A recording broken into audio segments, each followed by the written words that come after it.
Good evening. We're going to go ahead and get started here. This has been an interesting week, a lot of events going on in the world, and here we are doing a follow-up to the fall mentoring, which taught us a lot about the initiation temples. And so we're going to go through the initiation temples, and this is our fifth week, but we've only gone through four of them.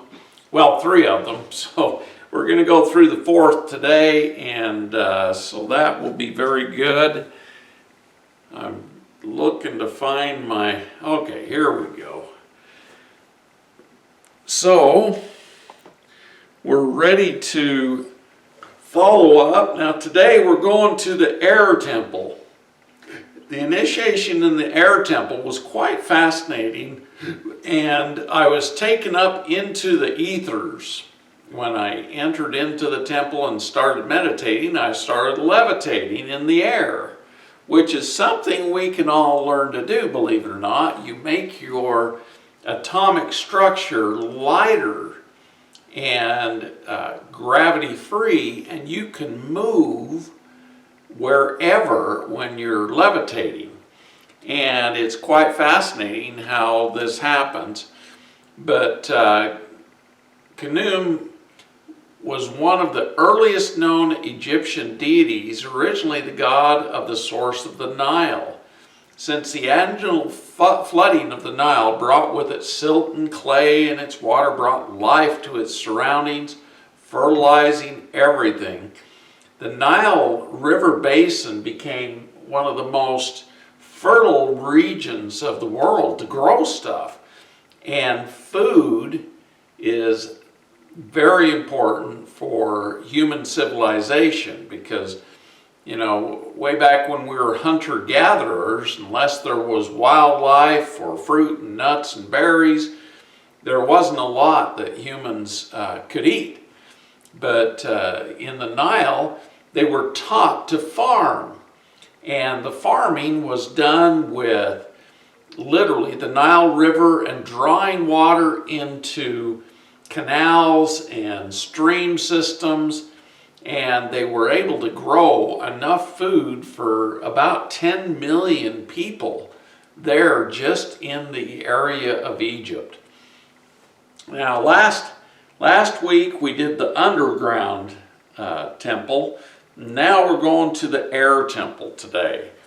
And it was interesting, this Canoe was one of the gods of Egypt and thought to be the creator of the bodies of human children, which he made at a potter's wheel from clay and placed in their mother's wombs. He was later described as having molded the other deities, and he had the titles of the divine potter and Lord of creative things from himself.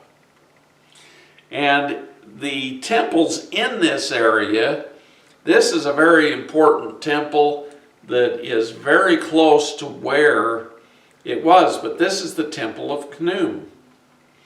And it's a beautiful area. They've got them built right into the sandstone there in Egypt, and very beautiful temples. Vicki and I went to these places back in 2008, so it's been 13 years ago, hard to believe. But I was told to go back every 5 years and regenerate in the Great Temple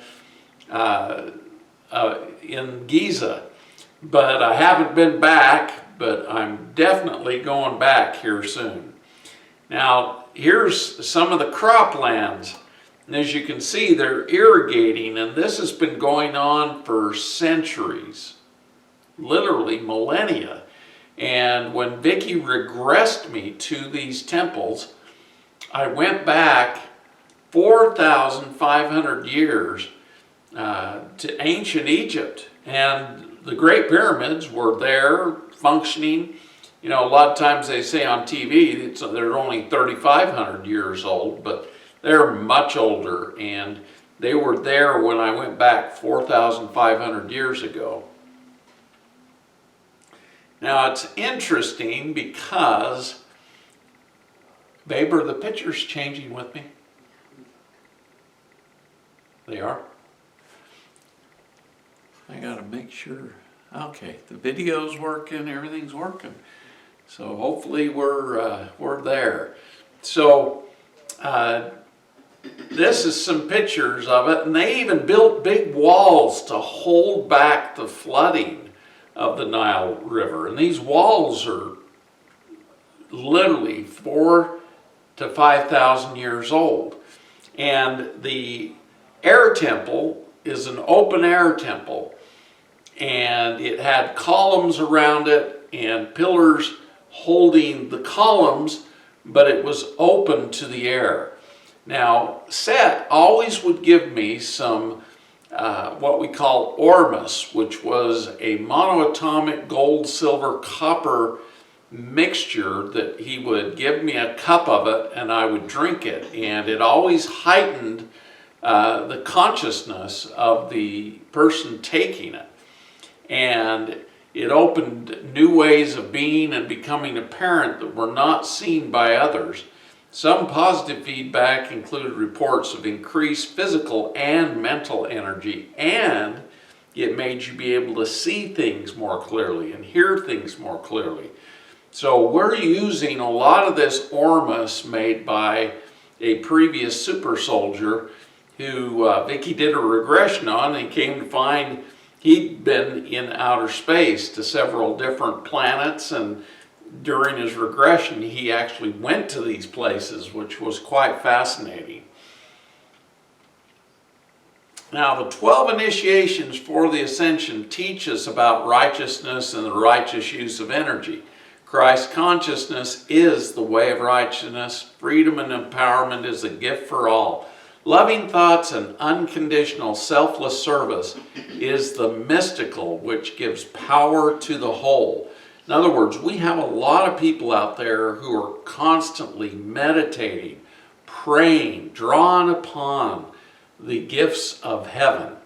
And these gifts help us to heal others. It helps us to bring knowledge in through channeling or through visitations or simply by hearing the divine. So it's a beautiful, beautiful thing.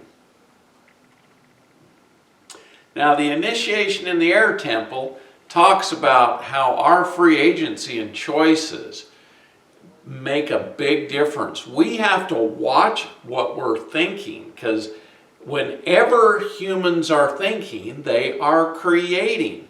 And we need to have intent with our thoughts, not just random thoughts that go and can cause harm or make us say stuff that makes us feel bad or others feel bad. We need to be very careful what we say and what we think and what we do, but our intent is the most important. So we have to, when we get up in the morning, we have to set our intent for the day of what we're going to do that day. And at night, we thank God for all the things that we did that were good. And that's very important. And the air temple is all about the creative energy which each of us has as children of God.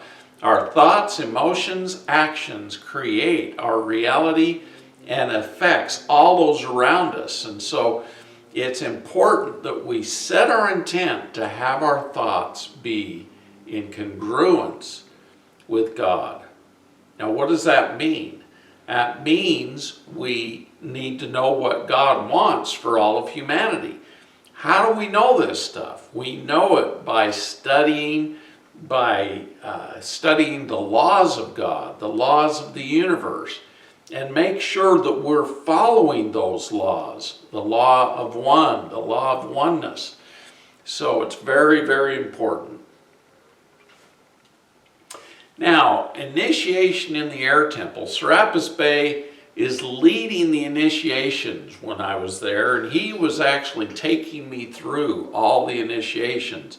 And he was wearing a blue tunic with golden designs. And we leave the underground temple and got on a boat, traveled down the Nile to the north, And as we arrived at the air temple, it was quite fascinating. We discussed the lessons learned in the underground temple, which were all about how to clear all our dark emotions, our thoughts, not to judge others, and make sure that our mind is not full of memories, but present in the present moment with our mind, heart, and soul, and replace our thoughts with God's love, seen with the eyes of love, and it gives us the strength to see all of God's creations with love, even the negative creations, because we can actually influence the negative creations and influence them for good. As I clear people, now when Jesus was healing people, 60% of the time he had to start with clearing out negative entities, spirits, or even demons. And these negative energies, it was important to clear these out before he could begin to heal the people. And I was taught how to clear entities, how to clear demons, how to clear these beings that are negatively influencing the humans. And it's important that all of you learn to do this. And we're going to talk a little bit about this in the air temple. Any negative thoughts or feelings will stop our progression and our journey toward the ascension. So Seth continued, the air temple is for using the creative energies of the breath of God to create what we desire. We are creators. And as you remember, when Adam was created from the soup of the earth, he actually, God came and breathed into Adam the breath of life, bringing Adam into being a living being. And every choice we make creates something. So we need to be careful what we set our intent to do, because if we set our intent to do good, we will do good. If we let loose and do bad things or set our intent to do bad things, we end up doing bad things. So we have to have purpose in all we think, say, and do, only to create with God's love, because that way we're aligned with God. And we use the breath to create what we desire. Now, if you notice, when I give blessings, I always take a big, deep breath and use the breath of life to create what I'm trying to create, especially during blessings. So it's very important we do this in all that we do. So we arrived at the air temple on the west side of the Nile. 16 columns surrounded a flat surface, no roof. I walked up the many stairs to the entrance of the air temple, and there was a carpet in the middle on which to meditate. And it was about 10 p.m. at night, and Seth told me to sit on the rug and start meditating, and he tells me to meditate and he'll return at sunrise. He gives me another cup of ormus, telling me to drink it for strength. Use the love of God with all that you create. Use every breath to bring in the love of God. Seth then left. Okay. So this is kind of the place where the air temple was. And it was a separate temple. The others actually came later. The initiation temples were built very early on. And they were all there when Jesus, as a baby, went to Egypt with his parents to get away from Herod, to make sure Herod didn't kill him, because Herod was going to kill the baby Jesus. And they stayed down there with the Essenes. Now the Essenes were a group of humans who were striving to follow God and the love of God. And they had their teachings, and they had the universal laws. They channeled information from the the divine.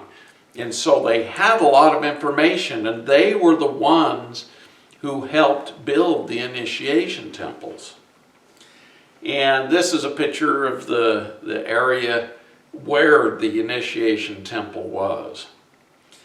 Now, as I meditated, I focused on the light, love, and power of God, and I heard Seth say telepathically. Remember, we talked about telepathic communication being a very powerful form of communication without saying words, but activating our heart and aligning it with our minds, making a brain-heart connection. The heart works with electromagnetic energy, so it amplifies the thoughts by 1,000,000 times. So it makes them 1,000,000 times more powerful. And believe you me, other people can hear your thoughts when you're activating your telepathic communication. And I hear him say, love all that you create and use the love of God and breathe life into your creations. Go into the air energy and etheric energy of the universal life force, visualizing what you desire to create, and it shall be so. So I start to meditate and breathe in the love of God into my body, into my heart, my mind, and my soul. And as I breathe in, my body gets lighter than air. So electromagnetics can give you the ability for anti-gravity. The secret Space Force has these flying saucers with anti-gravity devices, and that's how they are able to push away from the Earth's gravitational force by becoming anti-gravitic and attaching to other systems and other things such as the sun or the moon and its gravitational pull, and that way they can just travel very quickly. Now, as I breathe in, my body gets lighter than air and resonates light all around me, and I start to levitate, moving up above the columns of the air temple, and my molecules of my body become lighter, and I go high into the heavens to the etheric edge of the atmosphere of Earth, where no oxygen is present. So, I'm doing breathing, but there's nothing to breathe out there, so I have to descend back into the atmosphere. And as I descend out of the nothingness, I reconnect to the air, and as I'm floating, the 5 angels that came out of the underworld appeared around me and say, the etheric energy of Mother Earth is the etheric body of Mother Earth. And you will breathe in the love of God with the etheric energy of Mother Earth, and it is in the air to create what you desire to create. The ether and the substance of the earth creates our bodies with the breath of God's love, takes the soup or the molecular substance of the earth with the ether and gives it life with the love of God and the energy of the breath of life. So God created all that is on the earth through breathing the ether and substance, the goo or soup of the earth, the water, the minerals, the plant energy, the bacteria, creating life into all that exists, including the bodies of men and women. The breath is the energy of God, which takes the ether and the soup to create. And we, as the children of God, can use this same technique to create what we desire. Now, our awareness and soul enters into these lifeless created bodies through the breath of God, ether and soup of the earth, becoming a living human being. And as I contemplate this, I become aware of the coldness of space in the upper atmosphere, and I start to descend back through the atmosphere into a lower elevation with my intent, back into the air temple. The full moon is lighting my way back to the planet with a deep blue color of the planet's energy. As I get closer to the surface of the earth, feeling the warmth of the surface, I see the souls of many humans waiting to get back into a physical body. So I'm seeing the 4th dimension up in the upper areas of the earth. And some of them have never been incarnated. They're waiting in the etheric energy of Mother Earth. And they say to me, how are we to get human bodies? And I say to them, first, you need to bring the love of God into your soul, purifying your energy, and then bring in the etheric energy of God into your souls. They are like babies, and they don't understand what I'm telling them because they've never done it before. And Set says they are unaware because many souls have not incarnated before. And this was, 4,500 years ago. They estimate that the planet only had maybe 1 million humans on at that time. And so there were many, many other souls who had never incarnated. And during pregnancy, they learn to come into the developing body of the fetus, coming and going throughout the pregnancy, creating the cells through the DNA from the parents and God's love. And back then, humans had 24 strands of DNA, and they hadn't been dummied down by all of the things coming up. And the DNA from the parents and God's love, and the RNA from the mother's eggs, the soup of Mother Earth through the food and liquid nourishment, and the breathing of the ethers through their mother. As I float back down to the columns of the air temple, I see all these breathing of the humans on earth, creating, speaking, moving energy, creating with their thoughts without intent. So, if we're just living our lives and we're just out there dog eat dog, what are we creating? A dog eat dog environment. We create whatever our thoughts are on. And so we need to create as our intent to follow God and the laws of God. Then what do we create? We create good things all the time. Set says telepathically, humans have forgotten how to have intent to create what they truly desire. They are creating without intent to creating things without thinking, and intending to create what they desire without focus, creating the thoughts of the masses in fear rather than in the love of God. Now, if you think about it right now, we're going through a period here on the planet, and those in charge and even the media is creating fear. And that fear lowers our immune system, making us more susceptible to viruses and all kinds of diseases because our immune system's not working. And we have the addition now of chemical toxins that have not been on the earth for very long. They started creating a lot of chemicals in the first part of the 1900s. And by, 1950, the 50s, we had about 400 toxic chemicals. Now we have about 30,000 toxic chemicals and different plastic polymers and different things. And these things are coming into our bodies, creating disease. And that's why we have so much autoimmune disease currently.